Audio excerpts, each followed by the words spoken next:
एक दफा का जिक्र है। चीन के दूर दराज देहात में 5 चीनी भाई समुद्र के किनारे एक छोटी सी झोपड़ी में अपनी माँ के साथ रहते थे। वो सब हमशक्ल थे और बिल्कुल एक जैसे दिखते थे। उन चीनी भाइयों में कुछ ऐसी खसूसियात थी जो और किसी में नहीं थी। पहला चीनी भाई पूरे समुद्र को निगल सकता था। दूसरे चीनी भाई की गर्दन लोहे की थी। तीसरा चीनी भाई अपने टांगें बहुत बहुत दूर तक फैला सकता था। चौथे चीनी बाई को आग नहीं जला सकती थी। और पांचवा चीनी बाई अपनी सांस बहुत देर तक रोक सकता था। हर सुबह पहला चीनी बाई समंदर पर मछलियां पकड़ने जाता था और शाम तक जितनी मछलियां पकड़ता था उनको बाजार में जाकर बड़ी अच्छी कीमत पर बेच देता था।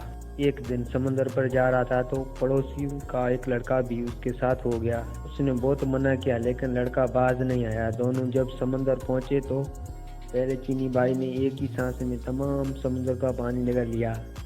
समंदर खाली हो गया तो उसमें मौजूद तमाम चीजें वाज़ेह हो गई। लातादाद मछलियों के अलावा समंदर में बेशुमार कीमती खजानों से भरा भरा था। लड़का ये सब देखकर दीवाना हो गया और दौड़ा खजाने समेटने के लिए। पहले चीनी बाई ने तो सिर्फ उतनी ही मछलियां पकड़ी जितनी वो रोज पकड़ता था। उसके बाद वो चाहता था कि समुद्र का पानी वापस समंदर में डाल दे।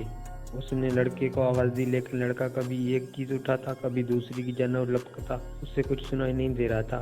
और फिर चीनी भाई अपने मुनाह में इतना ज़्यादा पानी उठाए उठाए थक गया था। बस बहुत हो गया लड़के, अब वापस आ जाओ। उसने फिर लड़के को आवाज़ दी लेकिन उसने नहीं सुना। इंतज़ार करके पहला चीनी भाई जब बेहाल हो गया और उसकी बर्दाश्त से बाहर हो गया तो उसने वो पानी समंदर में उगल दिया। उसके साथ वो लड़का भी पानी में गर्क हो गया। पहला चीनी भाई जब अकेला गांव वापस आया तो गांव वालों ने उससे लड़के के बारे में पूछा लेकिन कोई जवाब न दे सका। गांव वाले सब समझ गए थे कि उसने लड़के को मार दिया है और उन्होंने अदलिया में जाकर उसकी शिकायत कर दी। सिपाही पहले चीनी भाई को पकड़कर अदालत ले गए और लड़के के कत्ल के जुर्म में उसको सजाए मौत सुना दी गई। हुजूर वाला, क्या मैं आखिरी बार अपनी माँ से मिलने जा सकता हूँ? पहले चीनी भाई ने जज से पूछा। हाँ, इतनी रियायत तो मैं दी जा सकती, जज ने कहा। चीनी भाई खुशी खुशी अपने घर गया और अपनी माँ से मिला लेकिन वो वापस नहीं आया है, बल्कि उसकी जगह दूसरा चीनी भाई जेल पहुंच गया जिसकी लोहे की गर्दन थी। चौक पर तमाम गांव के लोग इकट्ठे हो चुके थे।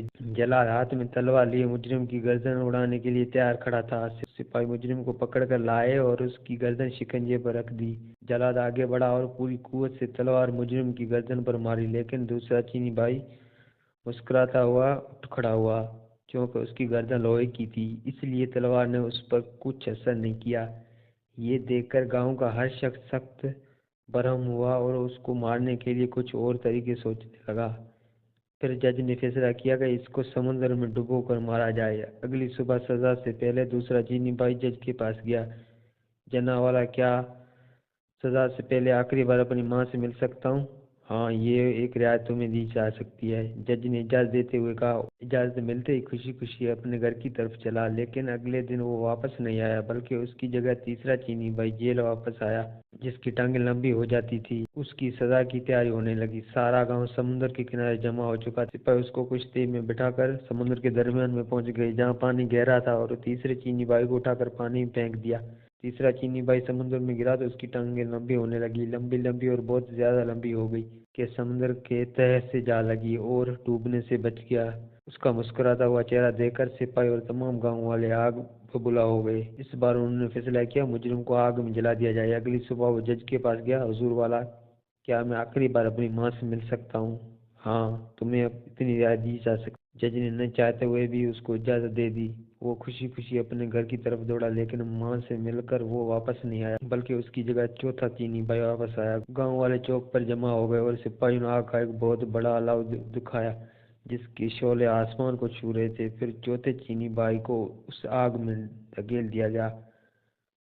कितना सुकून मिला है, चौथा चीनी भाई मुस्कुराते हुए बोला, क्योंकि उसको आग जला नहीं सकती थी। आग और तेज कर दो, लोगों ने चिल्ला चिल्ला कर सिपाहियों को कहा और उन्होंने आग को ज्यादा तेज कर दी। बड़ा मजा आ रहा है, चौथा चीनी भाई खुशी से बोला। गांव के लोग ये देखकर चीख पाए हो गए। फिर उन्होंने फैसला किया कि इस बदबूदार जगह पर बंद किया जाए ताकि दम घुटने से मर जाए। अगली सुबह चौथा चीनी भाई जज के पास आया। हुजूर वाला, क्या मैं आखिरी बार अपनी माँ से मिलने जा सकता हूँ?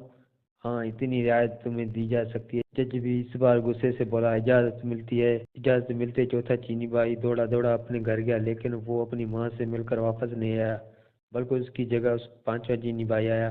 सारा गांव चौक पर इकट्ठा हो चुका था। एक बंद कोठरी में बेशुमार बदबूदार जहरीली जड़ी बूटियां इकट्ठी करके जलाई गई और पांचवें चीनी भाई को उस कोठरी में फेंक कर ताला लगा दिया गया। सारी रात तजस में गांव वाले कोठरी के बाहर बैठे रहे। सुबह जब सिपाहियों ने उसकी लाश निकालने के लिए दरवाजा खोला तो पांचवा चीनी भाई मुस्कुराता हुआ बाहर निकला, क्योंकि वो बहुत देर तक अपनी सांस रोक सकता था, इसलिए बदबू से नहीं मरा।